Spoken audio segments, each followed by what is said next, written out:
कोई किसी किस्म का सबूत नहीं है कि कोई बैनुल अक़वामी सतह से पाकिस्तान में रजीम चेंज की साजिश की गई हो। तो लिहाजा ये एक बेबुनियाद कहानी है, एक अलिफ लैला की कहानी है जिसको इमरान खान साहब ने अपनी अदम एतमाद में शिकस्त पे पर्दा डालने के लिए खेला, लेकिन मुल्क के मफादात को दाव पे लगा दिया। मैं कमेंट कर सकता हूँ चूंकि मुझे भी उस तक एक्सेस नहीं थी कि असल है या नकली है। चूंकि ऑफिशियल सीक्रेट एक्ट आपको पाबंद करता है कि आप ये भी नहीं कह सकते कि ये साइफर असली है या नकली है। लेकिन इससे देखिए, इमरान खान साहब वाहिद शख्सियत हैं जिन्होंने ये तस्लीम किया कि मेरे पास एक कॉपी थी जो गुम हो गई, और उसके अलावा मेरा ख्याल 3 कॉपी थी उसकी, एक DGI के पास थी, दूसरी आर्मी चीफ के पास थी, तीसरी प्राइम मिनिस्टर के पास थी, और प्राइम मिनिस्टर की कॉपी मिसिंग है। तो अब इसका मतलब ये हुआ कि अगर ये वही कॉपी है तो फिर तो ये ऑफिशियल सीक्रेट एक्ट का एक बहुत बड़ा मुकदमा बन जाए। देखिए, इन्वेस्टिगेशन हो रही है कि जो हसास दस्तावेजात है वो व्हाइट हाउस से अपने घर ले गए थे मौसूफ, उनके बाथरूम से निकले उनके। तो इसी तरह इमरान खान साहब भी जो हसास दस्तावेजात हैं, बजाय ये कि उनको सिक्योर रखते, एक शख्स अगर एक हसास दस्तावेज को रखेंगे। ऐसा ये फरमाइए कि साइफर का निकल जाना वैसे बड़ा सरप्राइज है, पाकिस्तान में पहली मरतबा हुआ ऐसा। देखिए, पहली बात तो ये कि ये साइफर बड़ा रिस्ट्रिक्टेड था, तो इस पे ना मैं कमेंट कर सकता हूँ चूंकि मुझे भी उस तक एक्सेस नहीं थी कि असल है या नकली है। आपने नहीं देखा, इस पर तो वही कोई कमेंट कर सकता है, वो भी नहीं कर सकता चूंकि ऑफिशियल सीक्रेट एक्ट आपको पाबंद करता है कि आप ये भी नहीं कह सकते कि ये साइफर असली है या नकली है। तो इसलिए ये एक स्पेकुलेटिव चीज़ है। लेकिन जो एविडेंस अब तक आया है, सबसे पहला एविडेंस जो है, जो सबसे मोतबर एविडेंस होगा, वो डॉक्टर असद मजीद का होगा, जो इस वक्त पाकिस्तान के सेक्रेटरी खारजा थे, जिनसे ये मंसूब किया गया कि उनके साथ डोनाल्ड लू ने ये गुफ्तगू की। तो उन्होंने, मैं उस कमेटी के अंदर मौजूद था जहां पर ये बात कही और उन्हें बुला के पूछा गया, तो उन्होंने कहा किसी किस्म की पाकिस्तान में रजीम चेंज की मुझे धमकी नहीं दी गई। तो ऐसा तासुर लेना इससे दुरुस्त। उस मीटिंग में वैसे साइफर सुनाया गया था, पढ़ के बताया। दूसरी बात यह है कि जो पाकिस्तान के सिक्योरिटी के इदारे हैं, चाहे वो ISI है, चाहे वो IB है, चाहे वो MI है, तमाम सिक्योरिटी के इदारों ने भी इस बात की तस्दीक की कि हमने जितनी इन्वेस्टिगेशन की है, कोई किसी किस्म का सबूत नहीं है कि कोई बैनुल अक़वामी सतह से पाकिस्तान में रजीम चेंज की साजिश की गई हो। और अगर कोई ऐसी बैनुल अक़वामी सतह पे साजिश हो रही होती तो उसका सदेबाब सबसे पहले हमारे ये इदारे करते हैं। तो लिहाजा ये एक बेबुनियाद कहानी है, एक अलिफ लैला की कहानी है जिसको इमरान खान साहब ने अपनी अदम एतमाद में शिकस्त पे पर्दा डालने के लिए खेला, लेकिन मुल्क के मफादात को दाव पे लगा दिया। लेकिन इससे देखिए, इमरान खान साहब वाहिद शख्सियत हैं जिन्होंने ये तस्लीम किया कि मेरे पास एक कॉपी थी जो गुम हो गई, और उसके अलावा मेरा ख्याल 3 कॉपी थी उसकी, एक DGI के पास थी, दूसरी आर्मी चीफ के पास थी, तीसरी प्राइम मिनिस्टर के पास थी, और प्राइम मिनिस्टर की कॉपी मिसिंग है। तो अब इसका मतलब ये हुआ कि अगर ये वही कॉपी है तो फिर तो ये ऑफिशियल सीक्रेट एक्ट का एक बहुत बड़ा मुकदमा बन जाए। देखिए, इमरान खान साहब तो पहले ही ऑफिशियल सीक्रेट एक्ट की जद में आ चुके हैं, क्योंकि वो इस साइफर के ऊपर जिस तरीके से इसको लहरा कर जलसों में पेश कर चुके हैं, जिस तरीके से इन्होंने इसके ऊपर एक पूरी कहानी बनाई। मैं आपको जावेद चौधरी साहब एक बुनियादी नुक्ता बताना चाहता हूँ।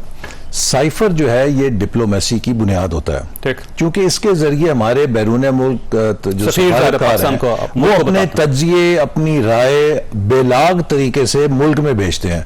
अगर आप एक एम्बेसडर हैं बाहर और आपको ये पता हो कि मैंने कोई फ्रैंक असेसमेंट भेज दी तो पीछे उसके ऊपर पता नहीं क्या जलसे में तकरीर होगी या क्या सियासत खेली जाएगी, तो आप क्या करेंगे?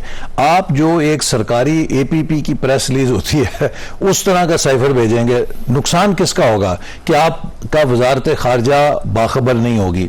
दूसरी बात यह कि जो दूसरे मुल्कों के सफारतकार हैं, जब वो आपके सफारतकारों से निजी या गैर रस्मी गुफ्तगू करते हैं जिसमें कि आप मालूमात एक दूसरे से एक्सचेंज कर रहे होते हैं या इकट्ठी कर रहे होते हैं, वो कहेंगे ये पाकिस्तान के डिप्लोमैट्स तो पता नहीं हमारी बात का पतंगड़ बना के क्या साइफर भेज देंगे, लिहाजा इनसे मौसम पे बात करो, इनसे खाने के ऊपर बात करो, इनसे खेलों के ऊपर बात करो, कोई अहम बात ना करो। तो ये तो इमरान खान ने पाकिस्तान की डिप्लोमेसी की बुनियाद को हिला दिया। आप इसको, क्योंकि अभी तक डिनाई नहीं किया किसी ने कि ये साइफर दुरुस्त है या गलत है, क्योंकि अभी अगर या गलत होता तो आप कह देते जी गलत है, ये वो नहीं है। देखिए ना, ये चीज जैसे मैंने आपसे कहा कि जो कॉन्फिडेंशियल डॉक्यूमेंट्स हैं उसके ऊपर आप कमेंट नहीं कर सकते, ना उसको कह सकते हैं दुरुस्त है, ना कह सकते हैं गलत है, ना मान सकते ना इनकार कर सकते। तो लेकिन सिक्योरिटी ब्रीच है ये बिल्कुल से, यानी कि इस तरह की चीज के मिस हो जाना। अब अमेरिका में डोनाल्ड ट्रंप को किस बात की इन्वेस्टिगेशन हो रही है कि जो हसास दस्तावेजात है वो व्हाइट हाउस से अपने घर ले गए थे मौसूफ, उनके बाथरूम से निकले उनके। तो इसी तरह इमरान खान साहब भी जो हसास दस्तावेजात हैं, बजाय ये कि उनको सिक्योर रखते, एक शख्स अगर एक हसास दस्तावेज को महफूज रखने की सलाहियत नहीं रखता तो वो क्या एक एटमी ताकत का वजीर आजम बनने का अहल है? जो कमीशन बनना चाहिए इसके ऊपर इन्वेस्टिगेशन पे क्या करना चाहिए। वैसे तो एफआईए इन्वेस्टिगेशन कर रही है, लेकिन ये जो एक नई सूरत हाल बिल्कुल डिफरेंट है कि किसी मुल्क का एक साइफर जो है मीडिया के पास आ गया, फिर उन्होंने छाप भी दिया उसको। नहीं देखिए ना, ये तो ऐसी बात नहीं है। कोई भी किसी की आजकल की जो टेक्नोलॉजी है, कोई ऐसा झूठा सच्चा डॉक्यूमेंट बना के छाप देगी जी हमारे पास आ गया है तो आप उसके पीछे पड़ जाएंगे। ये तो हमारे इदारे हैं, वो उसको देखेंगे, जो कानून के मुताबिक है वो प्रोसीड करेंगे।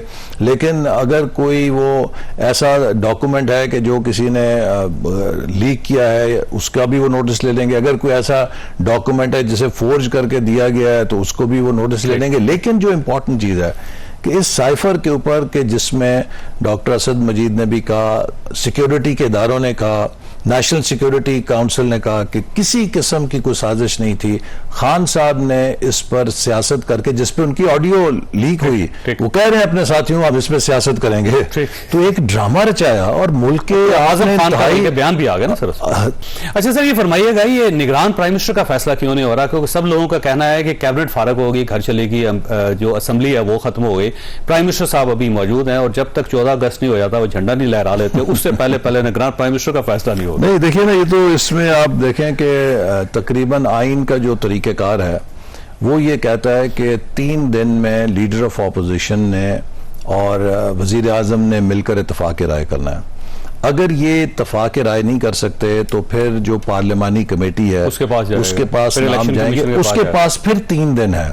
और अगर वो भी इत्तफाक राय नहीं कर सकते तो इलेक्शन कमीशन 2 रोज के अंदर फाइनल करेगा।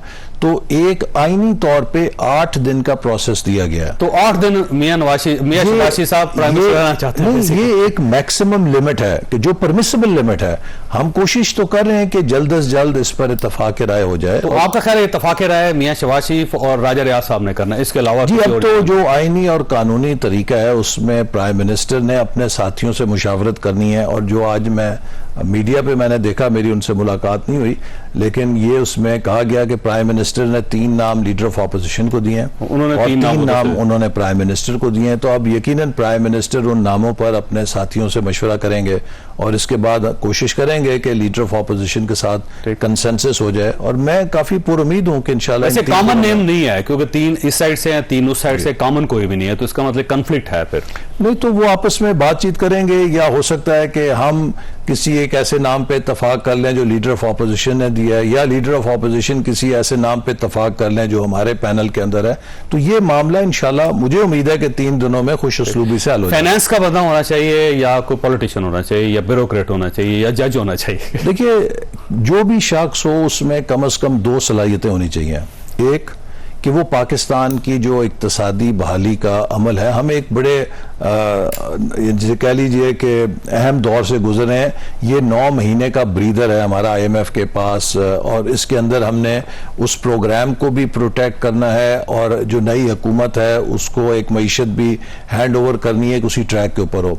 दूसरा ये कि जो असल बुनियादी काम है निगरान वज़ीर आज़म का, कि वो इंतखाबात को इस अंदाज में कराने की सलाहियत रखे कि वो आज़ादाना हो, मुनसफाना हो, शफाफ हो और उनके ऊपर उन इंतखाबात की साख पे कोई सवाल ना उठा सके। तो उसके अंदर इतनी काबिलियत और सलाहियत होनी चाहिए कि इस पूरे अमल को वो खुश उसलूबी से तय कर सके।